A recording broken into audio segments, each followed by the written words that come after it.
සම්බන්ධ වෙන්නට සූදානම් වෙනවා මේ මොහොතේ කාලගුණ විද්‍යා දෙපාර්තමේන්තුවේ අධ්‍යක්ෂක ජෙනරාල්වරයා සමගින් අතුල කරුණානායක මහතා අපි සජීවීව සම්බන්ධ කරගන්නටයි මේ සූදානම් වෙන්නේ. අතුල කරුණානායක මහතා සුබ උදෑසනක් ඔබතුමන්ට. සුබ උදෑසනක් රංගන.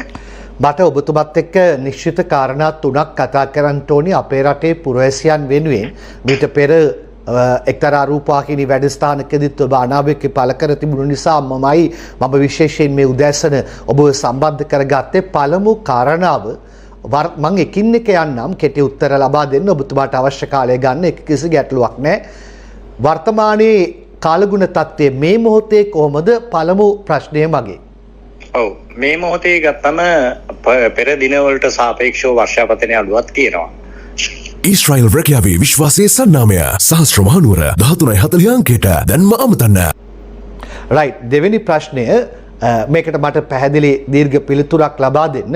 මේ මොහොතේ සමාජ මාධ්‍යයේ විවිධ සුලිකුණාටු තත්ත්වයන් වල ඉදිරි බලපෑමක් ගැන විවිධ අදහස් පළ වෙනවා. කටකතාවලට නොරැවටෙන්න එහෙම තත්ත්වයක් නැහැ කියලා බලධාරීන් සඳහන් කළා තිබුණා. නිශ්චිතව ඔබේ උත්තරය මොකද්ද මේකට? ඔව් මේක රංගන පැහැදිලිව කියන්න ඕනේ මේ ඔක්තෝබර් නොවැම්බර් දෙසැම්බර් කියන්නේ මෙවැනි සුලිකුණාටු අඩු පීඩන කලාප කැළඹෙන ස්වභාවයන් තරංගමය ස්වභාවයන් වර්ධනය වෙන කාල පරිච්ඡේදයක් කියන එක අපි මතක් කරනවා. දෙවෙනි කාරණේ තමයි සාමාන්‍යයෙන් අපි මේ පිළිබඳ විශ්ලේෂණ කරනවා. ඉතින් සමාජ වෙබ් අඩවි වලට මම මොනවත් කියන්නේ. හැබැයි එකක් තමයි දැන් උදාහරණයක් වශයෙන් අපි හිතමු දන්ත වෛද්‍යවරු අවුරුදු ගාණක් ඉගෙනගෙන අවුරුදු 5ක් විතර ඉගෙනගෙන කැම්පස් එකේ දත් ගලවනවා. හැබැයි චීනුත් ඒ වැඩේම කරනවා ක්ෂණිකව. හැබැයි මේ දෙකේ දෙකක් තියෙනවා. මොකද හේතුව විද්‍යාත්මක පැත්ත තියෙන්නේ අපේ ළඟ. අපි තමයි ඒකට රෙස්පොන්සිබල් කියන එක. එතකොට දැනට මේ සමාජ වෙබ් අඩවියේ තියෙන එකත් එක්ක මම තර්ක කරන්නේ නැහැ. මට අවශ්‍යතාවය තියෙන්නේ මගේ ලංකාව අවට තියෙන කැළඹෙන ස්වභාවවල තියෙනවද නැද්ද කියන එක විශ්ලේෂණ වලට තියෙනවද කියන එක. එතකොට සාමාන්‍ය විශ්ලේෂණ වල අපිට මේ දවස්වල පොඩ්ඩක් ඔය කැළඹෙන ගතිය තියෙනවා. හැබැයි මේ කැළඹෙන ගතිය තිබ්බ පළියටම අපිට ඒක අර්ථකථනය කරන්න බෑ සුලිකුණාටු කියලා. මම හැමදාම ඕක එක්ස්ප්ලেইন කරනවා. මොකද කැළඹෙනකොට ඒ හරියට තමයි ජල වාෂ්ප එකතු වෙන්නේ. ඊට පස්සේ ක්‍රමක්‍රමයෙන් මේ කැළඹෙන ගතියේ තියෙන සුළං වේගය වැඩි වෙනකොට තමයි අඩු පීඩන කලාප වෙන්නේ. ඊට පස්සේ තමයි පීඩන අවපාතයක් එන්නේ. ඊට පස්සේ තමයි සුලිකුණාටුවක් එන්නේ. දැන් සුලිකුණාටුවක් ගෙනල්ලා මේ බෙන්ගාල බොක්ක පැත්තට අතාරිනවා කියන කතන්දරයක් නැහැ. ඉතින් ඇත්තටම මේ දවස්වල මෙහෙම හැවුවොත් සමහරලාට චීනුන්ගේ දත් ගැලවීම ප්‍රායෝගික වෙන අවස්ථා සමහරලාට දක්නට ලැබෙනවා. ඒකම සමාජ මාධ්‍යයේ මේ යන අදහස් යථාර්ථයක් බවට පත් වුණොත් මෙහෙමයි. ඉතින් එහෙම අහඹු සිදුවීම් තියෙනවා. ඒක හරියටම හරි. ඔබතුමා නියම තර්කයක් ගෙනාවේ. එහෙම දේවල් වෙන්න පුළුවන්. හැබැයි අපි සමාජ වෙබ් අඩවියේ කියන එකට යන්න ඕනේ නැහැ. මොකද අපි රෙස්පොන්සිබල් ආයතනයක්. මෙච්චර වියදම් කරලා අපිව පුහුණු කරලා අපේ සේවිස් එකක් ඕනෑ හින්දා තමයි කාලගුණ විද්‍යා දෙපාර්තමේන්තුවක් ස්ථාපිත කරලා තියෙන්නේ. ඉතින් ඒක නිසා මම ජනතාවට කාරුණික ඉල්ලන්නේ කාලගුණ විද්‍යා දෙපාර්තමේන්තුවෙන් අපි යම් අනාවැකීකරණයක් කරනකොට ඒක තමයි නිල ආයතනය කියන එක පැහැදිලිව කියන්න ඕනේ. මොකද පහුගිය කාලේ වුණත් අපි ඒ දේ හරියට කරා කියන එක මම පැහැදිලි. අනිත් එක මම මෙහෙම අහන්නම් එහෙනම් ඔබතුමා මාධ්‍යත් එක්ක උදෑසන මෙහෙම සම්බන්ධ වෙලා අදහස් සහ අනාවැකීකරණයේ යෙදීම ඉතාමත්ම වටිනවා. ඒ නිසා මම මොන තැනකදීවත් ඔබතුමාව අපහසුතාවයට පත් කරන්නට සූදානම් නැහැ. නමුත් අපි සමාජ මාධ්‍යයේ නම් පැත්තකින් තියමු. චීනුන්ගේ දත් ගැලවීම පැත්තකින් තියමු. විද්‍යාත්මක පැත්තට එමු. අපිට කියන්න 5-6 ගිගුරුම් සහිත වැසි ඇති වෙනවද? 12න් පස්සේ තවත් කාලගුණික තත්වයක් වර්ධනය වන්නට නියමිත වෙලා තිබෙනවද? හරි. හොඳ ප්‍රශ්නයක්. 5 වෙනිදා 6 වෙනිදා වෙනකොට තණ්ඩ ෂවර්ස් තියෙනවා. ඔය කියන තරම් බැරයි. ගිගුරුම් සහිත වැසි. ගිගුරුම් සහිත වැසි තියෙනවා. සමහරක් වෙලාවට උදේ කාලේ පායලා හවසට වහින වැසි තත්ත්වයන් තියෙනවා. ඒක අපිට පේනවා. දෙවෙනි කාරණේ අපි මොකක්ද අනිත් ප්‍රශ්නේ? 12 වෙනිදායින් පස්සේ යම් තත්වයක් වර්ධනය වෙනවද? අපි අවධානය යොමු කළ යුතු. ඔව් 12 වෙනිදායින් පස්සේ බෙන්ගාල බොක්ක අවට ප්‍රදේශයේ සාමාන්‍යයෙන් වර්ෂාපතනයකට අතවනනවා කියන එක මට කියන්න පුළුවන්. මේ අවස්ථාවේ අතවන්නවා කියන එක තේරුම් ගන්න. හැබැයි ගොඩක් ඒ කියන්නේ ලංකාව ආශ්‍රිතව මම කිව්වා ගොඩක් වෙලාවට ඒ කැරකෙන ස්වභාවයන්.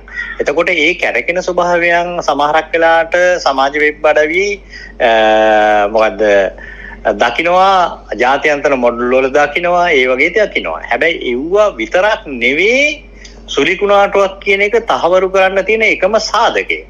එතකොට අපි ඒව දකින්නවා. දැනට ඔය කැළමෙන ස්වභාව දැන් ඇත්තටම මට මේ බෙන්ගාල බොක්කේ ගොඩක් ඈතින් ඩෙවලොප්මන්ට් තියනවා කියන එක පේනවා. හැබැයි එහෙම කිව්ව වලියට මට ජනතාව අවුස්සන්න අවශ්‍යතාවයක් නැහැ.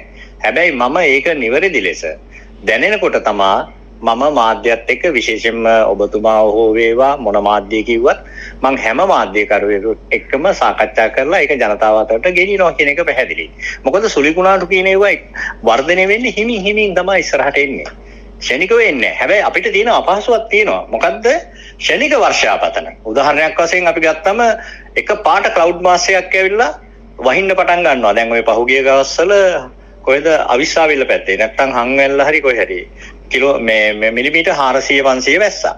එතකොට ඒ අපහසුව ඒක ෂණිකයි. ඒක සැටලයිට් තාක්ෂණයට අර වින් පැටර්න් එක වෙනස් වීමක් මොනවත් නැතුව ෂණික එනවා. එතකොට ඒව එනවා ක්ලයිමේට් චේන්ජ් එකත් එක්ක. එතකොට ඒවට අවශ්‍ය උපකරණ දැනට අපි ස්ථාපිත කරමින් පවතිනවා. ඒ කියන්නේ ඩොප්ලර් තාක්ෂණය.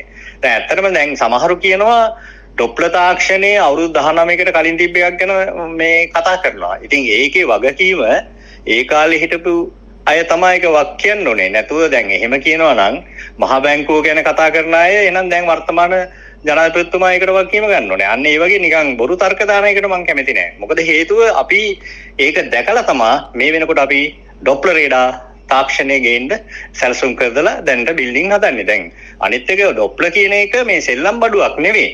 ඒක හදන්න ඕනේ. එතකොට දැනට මේ ජපානයේ ඒක හදමින් පවතිනවා. ඊට අමතරව මේක ගෙනල්ලා හයි කරන්න කුළුණක් හදන්න ඕනේ. නැතුව නිකන් ගෙනල්ලා මේ ගෙයක් උඩ තියන්න බෑ. එතකොට ඒව දැන් වෙමින් පවතිද්දි සමහර මාධ්‍යයන් ඒක ප්‍රකාශ කරන්නේ මහා ඒ වෙන වැඩේට මේ උත්තරයක් දෙන්නේ නැහැ. ඒගොල්ලෝ කරන්නේ අර පරණ එකක් මතක් කරලා හැමදාම කාලගුණ විද්‍යා දෙපාර්තමේන්තුවේ දෝෂාරෝපණය කරනවා. මං කියන්නේ මේ පැත්තෙන් කියනවනම් ඉතින් හැමෝම පරණ ගුණ සිදුවීම් වලට වක් කියන්න ඕනේ. ජනාධිපතිතුමා වෙන්න පුළුවන්. ඔව් කොහමරි අපි අතීත කාරණා ටිකෙන් ආදර්ශ පාඩම් අරගෙන අනාගතයට ගමන් කරන්න ඕනේ. මම ඔබතුමාව අපහසුතාවයටපත් කරන්නේ නැහැ.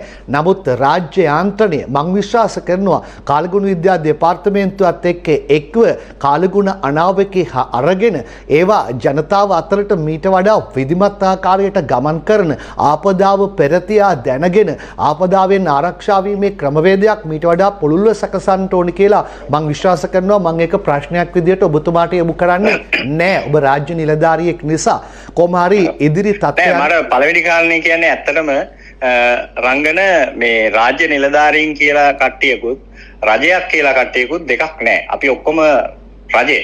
අපි ඒකින්ද තමයි පත් කරලා තියෙන්නේ අපේ වගකීම්.